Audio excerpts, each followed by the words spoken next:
Hello and welcome to another episode of Historic Hindsight. I'm John, that's Tom, and today we're playing real-life Call of Duty.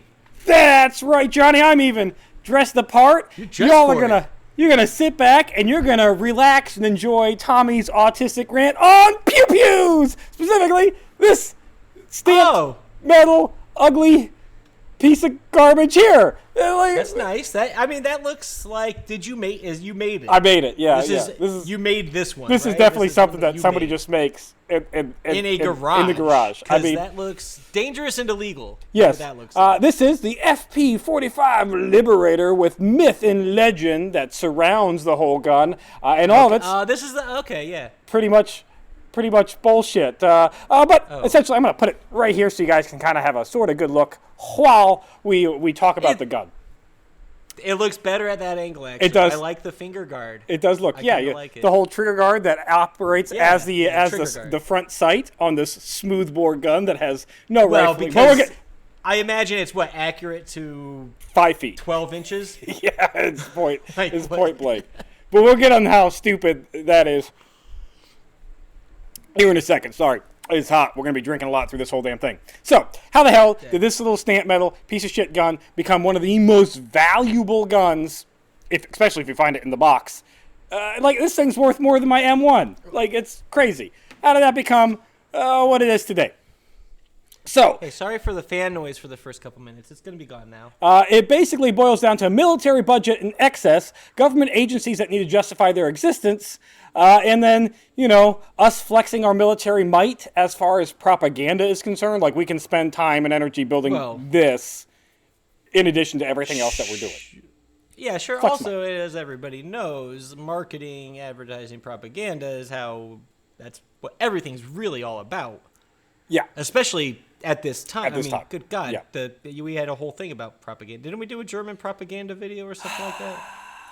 British propaganda? I did a short on British propaganda. Anyway, the propaganda was insane. People were just figuring out, hey, we've done a couple of propaganda. Manipulate people through mass media.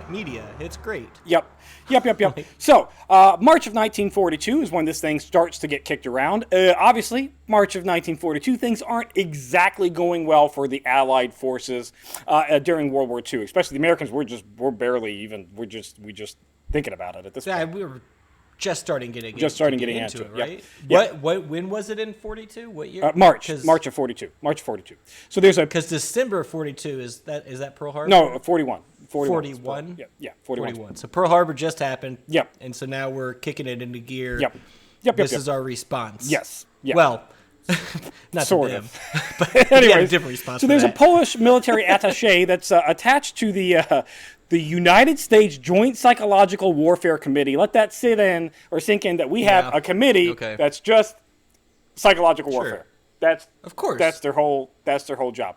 Now, the majority of their job is essentially creating propaganda leaflets that they're going to drop into Europe to dissuade the Germans, promote resistance, all that kind of fun garbage that you would expect propaganda. They're dropping pop-up ads to citizens of Germany that are pro-American or anti-German, whatever the case may be. But a pop-up. Oh shit! God, what the hell was that?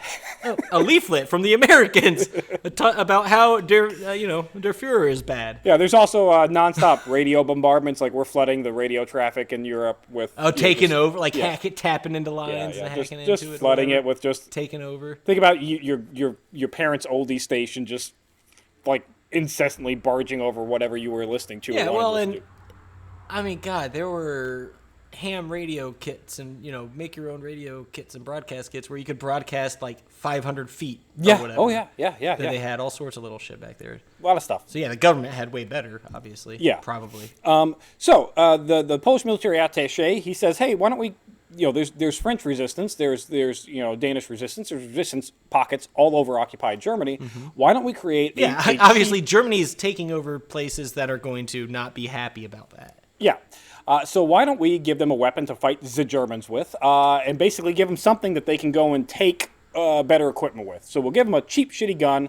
They can sneak up, take out a guard post or whatever, take all that guard's equipment, and now they can fight the war better. It costs us nothing. creates psychological warfare against the Germans. Civilians? Yeah, well, or maybe ex-military that haven't been caught yet. But yeah, civilians. It's geared towards. So they want them to take a gun that was stamped. Yes. In a factory somewhere. Yes. And probably these were one of those real quick super quick. We'll get there, but yeah, super. Allegedly, it takes longer to load than it does to. All right, they wanted a citizen to find it in a box that fell. Yeah. Luckily, the citizen found it and not a military person who was patrolling looking for stuff. And then take it and then use that to then sneak up on a soldier who's by themselves, obviously, because how many shots does this hold? One. Single shot. One. Yeah. Sneak up on an unsuspecting shoulder, shoot him. Yep. Steal his gear. Yep. Gun, weapon, ammo, whatever. Yes. Probably close at this point. Probably. Right? You might as well just infiltrate the whole German army. Might as well, yeah. As a 40, 50-year-old citizen. Yes. Yep. Of France. Good luck. Good luck. But man, the Joint Psychological Warfare Committee of the United States really love this idea. And they're like, hey, let's fucking start rolling with it. So they codenamed the project Flare Project Caliber 45 because they don't want. It's a secret. We don't want people to know we're making a cheap gun. It's a flare gun. It's not. Oh, okay. Yeah. So we drop it, or whatever for people to use in emergencies so they can get located. Yeah. Because that's what you want to do in enemy territory. Now, is fire flares. Idea goes out. This is what we want to create. So there's engineers gunsmiths, engineers that start kicking around. A man by the name of George Hyde, who works for the General Motors Corporation in Dayton, Ohio, submits this design.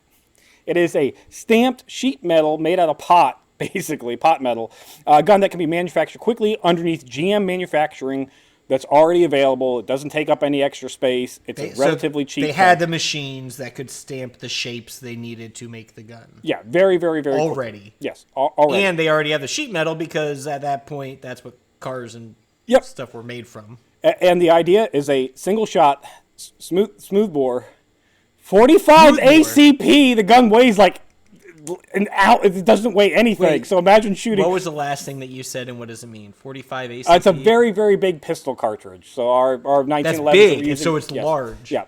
And the idea, so there are some logical ideas here. If we chamber it in like 45 ACP, the Germans have nothing that's chambered in that said firearm or caliber. So anything that we drop into Germany or occupied Germany, anything that gets picked up by the Germans isn't really useful to them in any way, shape, or form.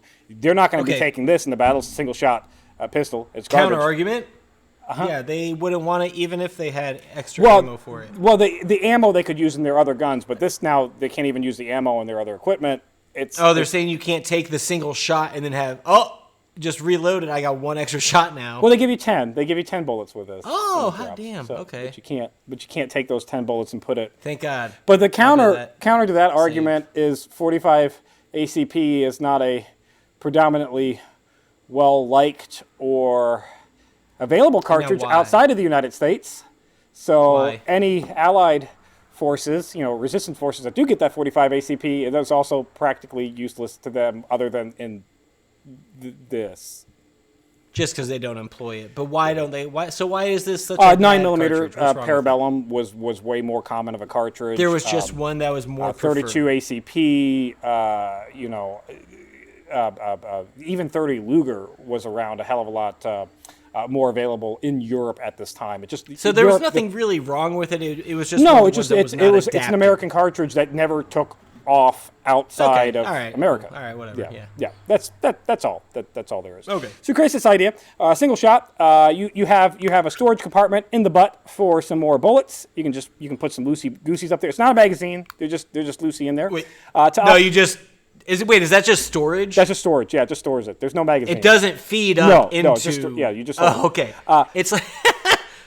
I'll put some pictures up here. There's actually it shipped in the box. When you open the box up, it had 10 rounds of ammunition. I had a little stick that you would shove down the barrel to eject the old cartridge because there's no ejector works.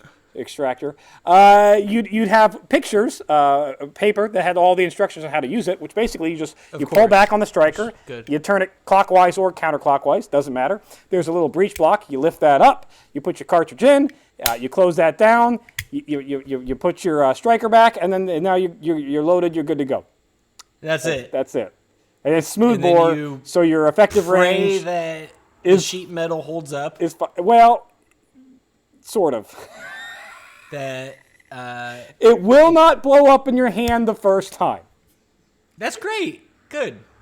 As you fire it, the rivets loosen up. This seam right here on the back that spreads out. It will pinch your hand. It'll eventually fall apart. And yeah, it's a single. It's a once and like you shoot it once and then you throw it. You throw it the fuck away. Yeah. That's what he creates. So the extra rounds are just for like it's just in case. to make you feel give you more good. Confidence. Yeah, yeah, make you feel better about it. You really feel good when there's a stick that's included with the gun, like it's a fucking muzzle loader. Yeah. Anyways, the project is accepted. But citizens are going to take out German soldiers. That's the idea. Who notoriously patrolled all by themselves. Yeah, sure. Yeah. Now. And then take up arms for the resistance. Okay. That's the idea behind the gun. The idea also is that it would create fear because the Germans would think that these are so widely distributed that any random citizen in occupied territories could potentially be carrying one of these. Now let that sink in for a second and what negative ramifications might transpire if the Germans have to be afraid of every single civilian that they might come. If you have trouble thinking about that, let's imagine for a moment, if you will, that the American police who are in underserved areas are assuming that every single person there is armed and dangerous. Yes. And so if somebody pulls out Skittles or a wallet or a phone from their pocket, they get shot right away. Pot of water. The police aren't scared. Like they're not like, oh, well, we should not patrol this area. They're hyper vigilant and more likely to kill people. Yeah, that tends to happen. But the project's greenlit, Johnny. I imagine the Germans at this time, who were pretty darn keen on killing people, were happy to hear this news that now everybody's a threat and everything is justified that they do. Yeah, pretty much. So in June, the Liberator goes into full production at the Guide Lamp division of GM in Anderson, Indiana. We've got Indiana news, Johnny, and you disappeared on me. What? Hold up. Anderson? Yeah, Anderson, Indiana at Guide Lamp. Yeah, it's like a GM factory in Anderson, Indiana that made these. Yeah. Goes into production in June. Well, no wonder they were such shit. There are a total of 23. Y'all ever been to Anderson? Yeah. There are a total of 23 mostly stamped parts.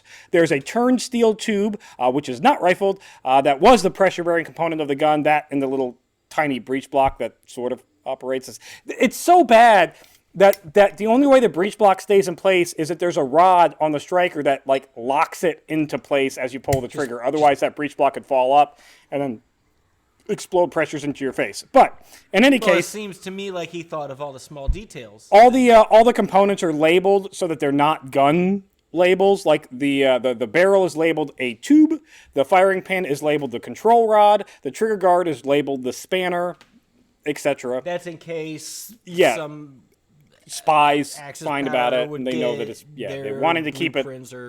They're wanting to keep the propaganda weapon a secret, at least until the propaganda weapon gets distributed. Can we be honest? I think part of it, too, code names are fun. Code names are kind of fun. Yeah, let's be honest. Like, if you're going to do Army for real, at least do the cool shit, too. Yep. Right? The killing and everything sucks. Do the code names, do the mission name, do the cool, like, whatever. Like, you all have your own little call signs. That shit's cool. Killing sucks, but whatever. But the call signs are fun. Yeah.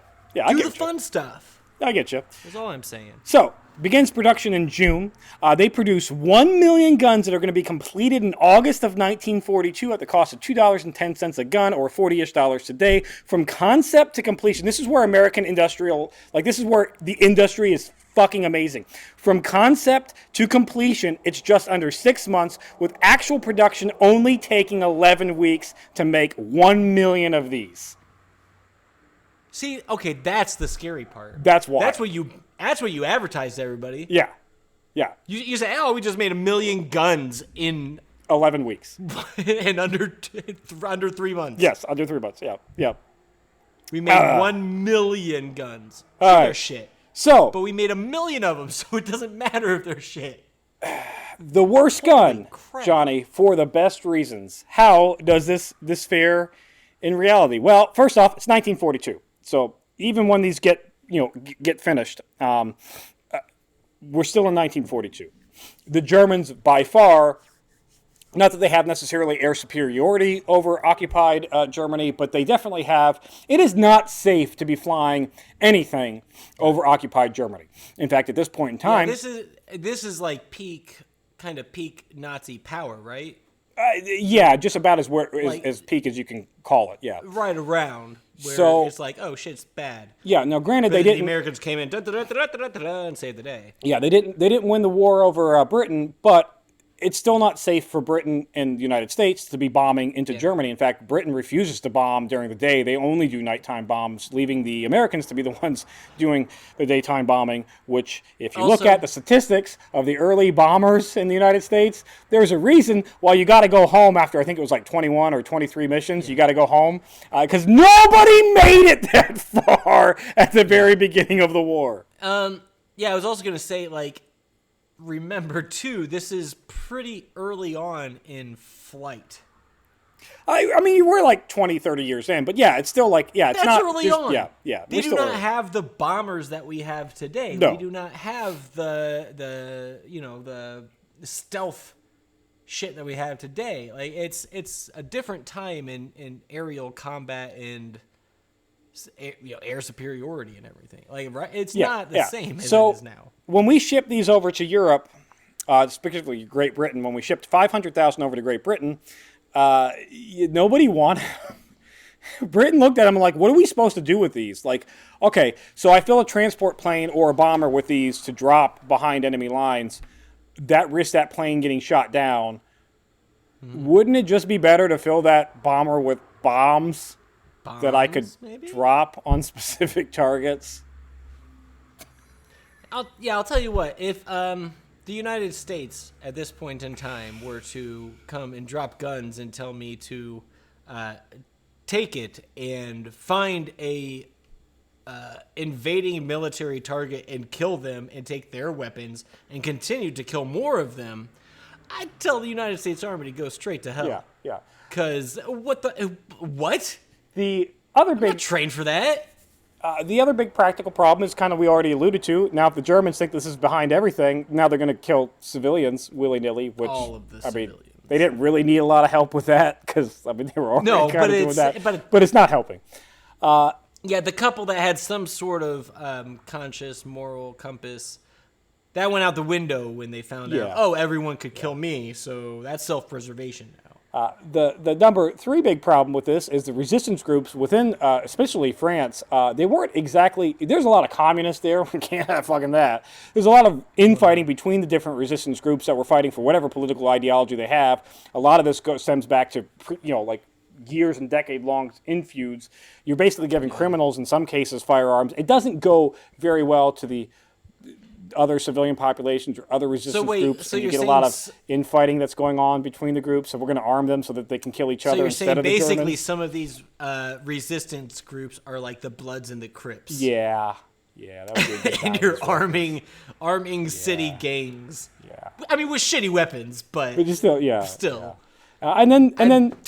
be fair, the United States has armed far, far worse groups of people. Yeah, we have than a couple of city gangs in France. But the biggest problem with the gun, besides the airdropping, besides the how do you get it to them, besides all of those other things, Johnny, what is this? This is a gun, right? Yes. Yeah. It makes noise, right? I imagine it's loud. It makes significant amount of noise. It's smoothbore. It's a little tiny pistol. So you have to get point blank to use it. So let's say you're good enough to sneak up on the one lone German that just happens to be hanging out because who that was is by himself. by himself. You now sneak up onto him, and you're close enough to use the gun. You're within immediate distance across the card table, and you pull the trigger, and the gun goes BANG! And now everybody around you knows what just fucking happened. Why would you not use a knife? Yeah. Why did we not just send knives? Oh wait, I probably can't explain exactly what to do with the knife should you do that. Because it's an in and out motion is all I'm going to... It's just except for the vocal cords. And it's quiet. Or up into the lungs, too. And then you do that, and then you quietly take them out, and then you can take all their stuff. Also, the other big problem is by 1942... the air. The Britons, they already have the Sten gun, which they've produced in mass amounts of numbers, which is a semi-automatic light... It's a stamped metal gun, but it's semi-automatic, so now you have... not semi-automatic, fully automatic submachine gun. So it's a submachine gun. It's yeah, you got that. Why would you not want to have that instead? And they were distributing those. If I were an untrained civilian trying to fight somebody, I'd rather have that. Even better than that, Johnny, those Briton commandos that came over to help with the resistance that were using those were actually using suppressed ones, so it was quiet. So it wasn't, it was more like, but okay. It still made noise, but it still makes noise, but it's quieter. Suppressed is not. It's not what you think it is from the movies and stuff. Though. Well, no, those ones aren't. But it's quieter. Yeah. So, but they did also have the well rod, and the well rod is probably one of the quietest firearms ever made. It is also single shot, but it's at least bolt action with single shot. Do they have a magazine or single shot? I don't. It doesn't matter. It's bolt action, little something. But the way the suppressor was worked, at least for the very, very first shot, it was damn near silent. So if you're going to go and take out one guard, give them the damn near silent gun. Yeah. It's a better option. So what actually happened to the 1 million Liberators that were made, Johnny? Well, 500,000 went to England. So, yeah, 500,000 went to England. General Dwight D. Eisenhower's like, yeah, this is stupid, we don't want it. And they sat there. There was like one limited test run, very limited, no specific numbers, that maybe some were dropped in France, but like probably like not actually. 450,000 were actually scheduled to go to the Pacific, and also Douglas MacArthur and Joseph Stilwell were like, yeah, these are really dumb, Not interested. We don't want them. About 25,000-ish were attempted to be distributed to the test runs in Europe, but the number is highly suspect. The Royal Air Force and the United States Army Air Corps felt that the bombs were way more practical than the Liberator, so they didn't use them.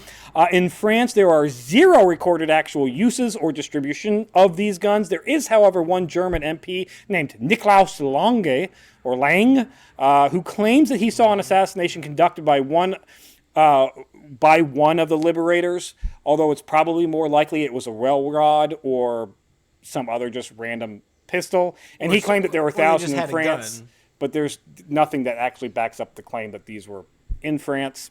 Sure. So, but in any case, I'm sorry, but one instance of it maybe being used does not a legendary weapon make. No. Like, this is still a garbage pistol that is nothing but lore and hero fetishism from a bunch of modern day armchair army folks. Yeah, there's a lot of that going on. We do know that the Pacific guns weren't actually shipped to the Pacific specifically, but they were given to the Office of Strategic Services. 450,000 in total went there instead of directly to the Pacific. The Office of Strategic Services was also that's our special forces kind of thing. They're spies in World War II. We had a lot of really cool. We'll do an episode on them in the future because they do have a lot of really cool shit. Now, they also think they're kind of useless, but they do distribute some in Greece. Those are confirmed. We do have a handful that get over into Greece. They also get handed out in the Philippine Commonwealth Army and the Philippine Constabulary, specifically to help in fighting there. And we do know that there were significant numbers of those sent there because even today we can still see pictures of post-war. The police in the Philippines were actually carrying these. Gun's a gun. Gun's a gun. It's something. Beats not having one, right? It beats not having one. Yep, you're right. And I'll tell you what, if I don't have a gun and somebody comes up on me, even with that shit, Yep. I'm not going to get shot by it. The Office of Strategic Services takes an additional 100,000 of those guns, ships them to China. We don't know if they were ever distributed in China just in China, just against the Japanese invasion? Yes. There's 3 or 2 separate wars really going on in China at this point. You have the war against Japan, and then right before that kicked off, you have the communists versus the nationalists, which continues post. There's wars going on. China's messy. China's messy, yeah. It's messy. Yep. So we send them more weapons. So the 100,000. The 500,000 guns that got shipped to Europe, they got dumped in the English Channel. Like, whoops, don't need these. Litter. I'm sure they held up well to the salt water, though. The remainder of guns that were left that weren't in foreign areas wound up getting melted down for scrap. You do get one-offs that, GI walking by a pile of box guns. Hey, that looks cool. The one you have is a legitimate. Yeah. So my grandpa original OG. Did they do repros? There are 2 companies today that do make reproductions. They are rifled barrels, and you can currently go and get a repro. Yeah, you can currently go and get them. Okay, that's kind of cool. A lot of times they're on back order, but yeah, you can currently go and order them. Is it to spec, or is it slightly safer? No, it's the spec. The only difference is the barrel are rifled, and that's to stop it from being confused as an original. And there's also, obviously, serial markings and stuff that you have to put on modern firearms that you didn't have to. Right, yeah. So that, just basically there's indications that, hey, this is not It helps to prevent secret gun. Fraud. Yeah, it helps to prevent fraud. But if in range TV, I think did some shooting of one of their reproductions. I know Forgotten Weapons did shooting of the reproductions, and all the problems of the originals they had with theirs, they couldn't hit shit with it. The back that seam started to spread apart on them the more they shot it. Like it's a fine. How bad is your seam? No, it's fine. Grandpa had fired this gun 3 times, and it's still pretty tight and good. Oh, so you got 7 more shots. I got least. 2 more shots. Yeah, it's good. Now, Grandpa got this. He was a gunsmith post-war. He was an armorer during World War II. Post-war, he had a little gun shop, and then people would bring him shit all the time. He wound up buying it from an ex-soldier for like $5. Well, yeah, because like post-war people are trying to serve. They came back and their world is ripped apart. Everything's different. Yeah. The government's not great at supporting veterans. I don't know if people know that. Yeah, they're not. It's a problem. I'm guessing people were selling all sorts of war trophies to pawn shops and gun shops and shit to make rent. Actually California, I think even to this day, California has the most Japanese Arisakas out of any place in the world, even more than Japan. That's weird. Why would California have a lot of Japanese Arisakas? Because that's where the GIs shipped in from the Pacific Front, and then as you said, when they got home, they're like, I need money. Sell. Now, when Grandpa got this, it was actually in the box, complete, not opened, and then he opened it. And then shot it 3 times. Hell yeah. What I can't really blame him. No, it would have just been... No, fuck everybody who's like, he should go to proceed. For who? Well... For who? Okay? Either way, go with fuck the box, yourself, you selfish piece of shit. Let him have his fun with his war prize. Like, whatever the fuck he did. It's exceedingly... Let him have his fun. It's exceedingly Go to rare hell, today. all you collectors that just want shit for the future. They could make this gun in a heartbeat if they wanted to. And they still do. And it's not actually like they made $1 million in 11 months. The reproductions. The last time I checked, enjoy the shit you get. The gun itself goes for about $500 with the entire reproduction box and all the stuff that comes with it. It's like $700. It's not cheap, but it's also not. That's repro? That's not bad.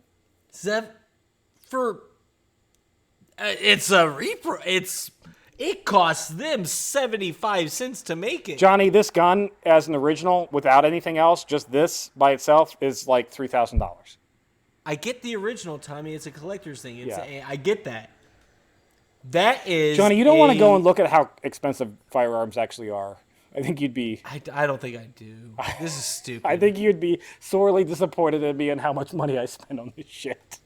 No, I don't give a shit. You spend your money however the fuck you want. You're right. No, you're absolutely right. This is a realm where I just have no We went down on a tangent. This is a Liberator. It's a stamped metal piece of shit that has a cool story behind it, but actually was never really used. And it's just a great World War II example of American military might that we used for nothing. It's very like the ice cream boats. It's like, we got so much extra shit, we can make ice cream. We made a video on that. Go watch that one.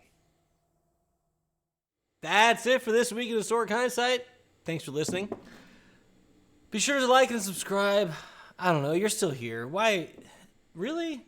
You watch this whole thing? That's great. I love you. Please, keep coming back. I don't know. Watch some of our other videos. We do this a lot. Tommy, stop it. Back up. Nobody wants that. Back it up. We'll see you next week.